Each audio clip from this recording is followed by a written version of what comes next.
هاي اوكي. تمد بان دي sheegayaado xaajigan hadlay iyo odaygan ma garanaysaa caaqilkan ama suldaankan xaqiiqada ayuu og yahay.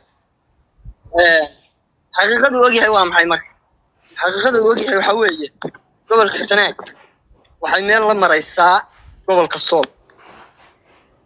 haddii ay Somaliland ay ma garanaysaa ay u adkaato waa khasab waa Somaliland. haddii SSC u adkaatana waa khasab waa SSC. iyada horta taas ma garanaysaa taas uu og yahay. saaxiibadayda halka ku jiraana way og yihiin. anu heer gaabaan waxaan aan ku khasbanahay gaabo iyo laascaanood waa isku xilan. horta sidaas ayaa odaygan uu ma garanaysaa xaqiiqada uu og yahay uu kaga warramaya ay tahay. maanta gaabo waxaa ka jirta aad ogtiin tuulooyinka 7 kiiloomitirta ah wax doorasho lagama qaban. sanduuqyadii buu la tagay waa laga soo baaciyay. gaabo dhexdeeda magaalada gudaheeda baan xaafadna sanduuqyo ma garanaysaa hadda la wadwaday aan la geyn. qaybna ay ismooral ku tahay oo ay ma garanaysaa mid codeeyo iyo mid iskaga taga ay tahay.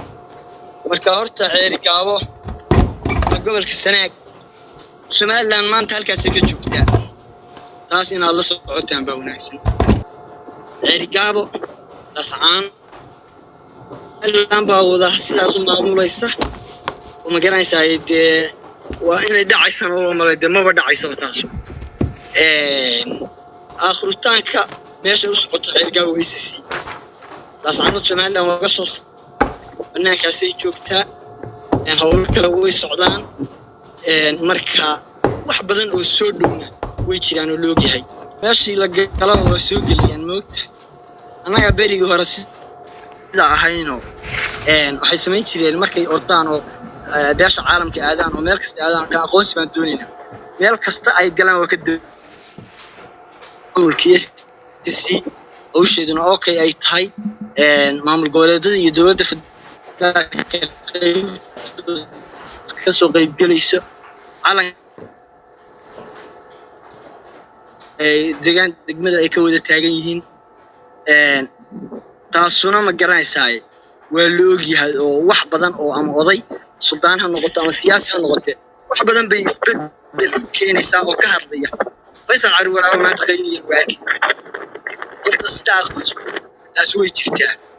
gobolka Sanaag wuxuu ku xiran yahay laascaanood in meel la maraysa laascaanoodna way ka tagtay Somaliland. saaka nin kastoo caqli leh ama suldaan ah oo dadkiisa u talinaya ninkan wuxuu yiri waxaan noqday buu yiri sandalatul weyday. marka ayaana noqon buu yiri sandalatul weyday iyo waxa jirta buu yiri iyo sandalo waay yaana noqon buu yiri sandalatul weyday yaana noqon intuu dad iyo ma garanaysaa population la taagnaana waa arkiis. Somaliland haddii oday waxa ka dhexdhaxo uu ka dhexdhaxo waad ogtihiino xaliga iyo ma garanaysaa waxa lala soo maro. marka sida horta awgeed waxaad ogaanaysaan saaka wax Somaliland dahaynayna jirin ay iska dhacday awood la'aan ay jirto. gaabo dhexdeeda la leeyahay lascaanood baan la tashanaynaa maamul ma jiro.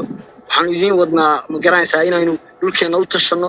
waligii ma aragteen Somaliland oo nin wax kasta ha noqodee uu nin yahay dhulkeena xaqiiqada inta laga qarsan.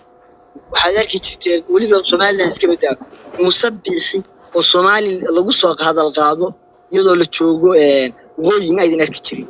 maantana waxaad arkaysaan gaabo dhexdeedii oo ciidan iyo waliba maamul uu ka jiraba inuu leeyahay dadkayga waa u tashanaya.